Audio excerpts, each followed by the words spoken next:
I can't remember if it was 98 when we won the 13 races, but we were at Atlanta, and I remember thinking they're coming to the white flag, and you know we're not leading yet.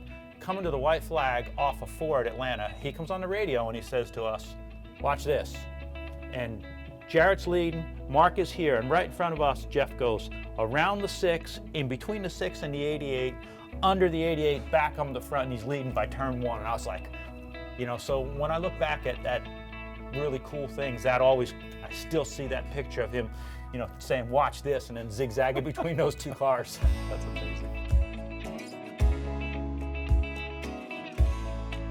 And then the Brickyard, the first Brickyard still, for me, he and Ernie Irvin battling it out, you know, and just the will, you know, to win that first race. That was an incredibly special race for me. It always will be the first one. Just all the lead up, all the hype, and for him, you know, and for us, I mean, it was just a tremendous race, and just that the dedication for him to bring that home was huge, huge. That was a big deal. We were a part of the very first test there, if I remember correctly, and went up there and took part in that. And Jeff, from living in Indiana, man, he had that one circled on his calendar. He wanted that race, and he wanted to win that. And we spent a lot of time building that car. I was fortunate enough to see that car, I think, 2 years ago.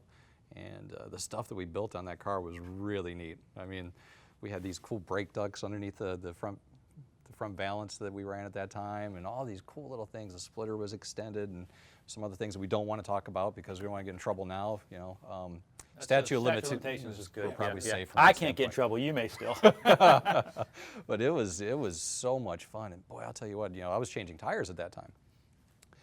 That was a lot of pressure to go to that racetrack with the expectation, having Jeff and the car as fast as what it was. It was a tough race for me. I can't imagine what it was like inside the race car. You know, I think that we won the 600, but pretty much Rusty and Bodine had us beat. We kind of snookered that away from those guys a little bit with some pit strategy. Jeff still did an amazing job driving that car on 2 tires. But I think, you know, when we went to the Brickyard, it was open or new book for everybody. Nobody had notes, and it's a very, very technical track. And his driving style and ability, you know, like that day, it was one of them ones that I think it made a statement that on equal ground, he was as good as anybody out there. And then obviously to win the first race at the Brickyard was just amazing. And you know, I will never forget that crowd of people. There were what, 350,000 people there. It was incredible. And those people, when he took the checkered flag, just the noise of the crowd from that day is something I won't forget. Yeah, it was lap to lap. You know, it was like everybody in the whole garage area, everybody wanted to win that race. Like that was the race of that time. You know, it was the first. We had not gone to a lot of new tracks. We had not experimented out. You know, like now we're all across the country, and everyone had that race circled. You know, they wanted to win that first Brickyard, and I think him closing that deal, and as hard as he and Ernie were racing, it was just, you know, it was back and forth, lap after lap, and he walked out top dog. Yeah. I got to tell you, as no different than the team, didn't realize how good Jeff was. Even I didn't realize that. It's kind of funny because last night he was talking about his son, quarter midget racing, and he's like, yeah, you know, when he's outside the car, he's a little distracted. He's playing games, he's doing things, but when he gets in the car, he's really focused and does good. And I was like, duh, I wonder where he got that from. And Jeff Gordon, you know, from the time I met him when he was like 18 years old, outside the car, he was a kid. Yeah. You know, he did his break dancing and he was just running around. You had to keep track of him. But inside the car, he was always mature and good feedback. And I honestly felt, for as young as we all were, he did a good job becoming leader of that team, because we made some mistakes that cost him too. And we did have a little bit of spat on the radio here and there. But as we found out that the carbon monoxide thing that we worked on, and all those things we put together, it got them better and better. And then I'm going to tell you, after listening to some of these guys lately on the scanner, Jeff Gordon was like an angel. He was. Yeah, a lot of people don't remember, like the pitch of his voice would change throughout the course of a race on a radio because the carbon monoxide would affect him, and he would start to get anxious and excited in the car. We won 2 out of the first 3 races, I think, of '95, and we should have won the Daytona 500. And I felt like right then we started to think, all right, you know, we're legitimate challengers. We are beating these guys. We've got a shot if we keep improving to win this championship. So I think early in '95 for me, I thought, okay, this team, this driver, this organization, cars, motors, everything that we've got, we've got a shot to beat that 3 car, because everything that we aimed for was the 3 car. He was the best in the business. You know, Childress's deal, Earnhardt, that was the bar. And I thought then, okay, we've got a shot at beating Earnhardt. Absolutely, 95. I agree with that. 94 was awesome to win those 2 races, but 95, the new body style that came in, you could feel it at that time, and then those first couple of races. And Rockingham was a very telling second race of the season to go out there and win that and go on. But yeah, then 95, and when you first tasted blood there about halfway through the year, where we thought, hey, you know, we could win this thing. And then it rolled on from there. It got to the point where nobody even lifted their heads, because it was, I mentioned it earlier, we fed off of it. It got to the point you win a couple, and then it's like, all right, I'm going to go a little bit further. We're going to keep pushing. We're going to keep experimenting. And we kept building. And so many of those cars that we built that year came out of the box really strong, really fast. And it was just, we built that first car in '95, Blacker, like Brian mentioned, and said, okay, this is the model. We're using this as the model. We're just going to tweak on it from this point forward. And man, it was fun. It was fun. I remember we would leave the racetrack like, yeah, we were here. And the guys hated it when we showed up. They would hope that our transport would break down and we wouldn't make it to the racetrack, because we had to race them to the gate. We had to race them. We did too. We had to race them, get the tailgate down, race them through inspection, race them to the fuel pump. We had to win everything. We would practice to get the car out of the transporter first and get into the garage and get the scale set up before anybody else. Like, we'd practice that in the shop. Nobody else did that. And it was just fantastic. What an amazing experience and time of my life, I can tell you that. Yeah, Daytona certainly still is a very tough race to win, you know, the 500 again, because everyone's there trying to win it. So I think for Jeff, you know, to get that first win, it's always a big deal, and to get that first 500 out of the way is like, yeah, it's emotional. We all worked really hard for that. He did too. And right out of the box, he was an excellent drafter. You know, he took to Dale Earnhardt. That was very smart. Following him, learning from him, and as Earnhardt proved, it was still tough to win that race. And for Jeff to do that even before Earnhardt did, it was a big deal, really big deal.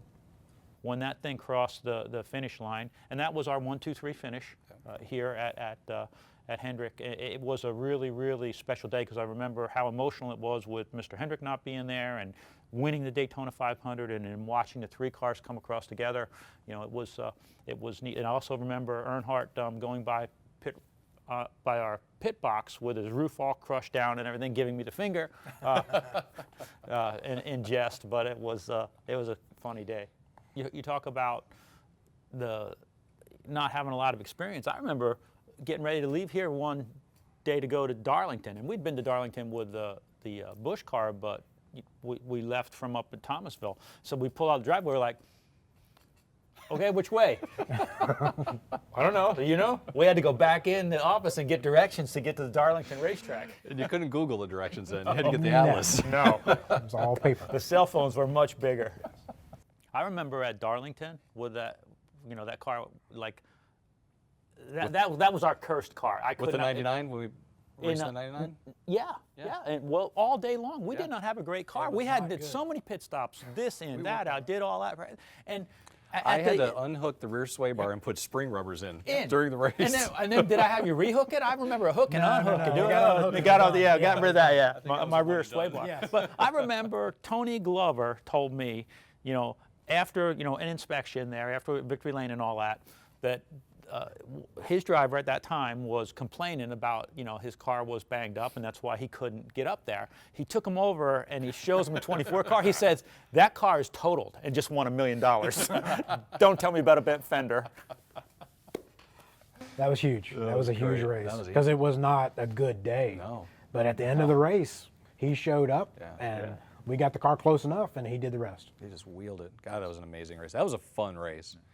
That you have so much time to work. Back then, you had so many opportunities to work on your car. Yeah, there's so many things that you could do. And I think that's one of the things that motivated Jeff throughout the years. Like, he knew that we would never stop. Like, If there was something he didn't like, we would keep working on it. We would adjust, we would change, we would build new cars, we would adjust during the race, strategies, whatever it was, we would do whatever we could to try to way up front. And he knew that he had to do the same. The quantity of wins, I think, speaks for itself, again, with the talent pool that ends up in NASCAR and him racing against them and beating them. Variety of cars, variety of years, variety of situations, and the mental toughness and just his ability to close the deal. Big races, Winston Millions, Brickyards, whatever it is like, we used to call it pool money. You know, Pool money, pool toys. Yeah, and then the money man would show Money up. Man would Money show Man up. would show up, yeah. Had the decal above his locker that said Money Man. Yeah. That's right. At that time, you know, the money races when they came out, you know, it was like, yeah, we went out there to win it, and he could take maybe not the best car, he'd bring it home. I'd have to say one of the best stories for me is probably not even on the racetrack. It's many years later. You know, Jeff has had a success. He's gone through life. He's won championships and won a ton of races. And then we start the 48 team, and he took a vested interest into how we started that team. Brian, you were right in the middle of that whole thing, and he wanted to see Jimmy and the team and that whole environment be successful. So he would sit down with Jimmy and I, and he would talk to us about what was happening at the racetracks, what we could expect. He did a very good job of mentoring me and Jimmy, which is really funny because he's our age. It's not like he's older than us, right? Jeff's only, I think, a day older than I am. But his experience level and his life lessons were so much above where we had been that he brought that maturity of a true racer to these young guys that were starting a new team and really helped build the 48. And that aside from the first win at Charlotte and then the Brickyard and then all those races and championships that we won together, that's probably the point that meant the most to me. He did an okay job getting you guys sorted out. He did all right. He did okay. The Jeff Gordon era, I think, transformed the sport into what it is today. You know, we went mainstream, had, you know, young, good-looking guy, appealed to a whole variety of race fans from the West Coast to the Midwest to obviously the success that he had here in the Southeast. So he took it to a level. I mean, Jeff's hosted Saturday Night Live. He's been on Regis and Kelly. He's been a spokesperson for Fortune 500 companies. Like, this guy took what it was that we did as an environment, a small community of racers, and just brought it into a global entity.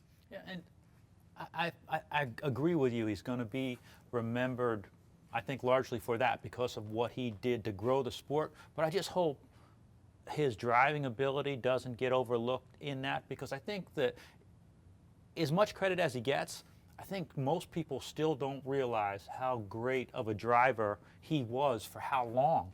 You know, to win as many races as he did and challenge for championships. You know, we all worked with him, so we knew that, look, we gave him a good car, but we didn't give him, some days if we give him a fifth place car, he'd go out and win. And he could do incredible things, and he is still one of the most focused, big game players. When the pressure got on, you know, I've seen a lot of really good drivers couldn't repeat during pressure.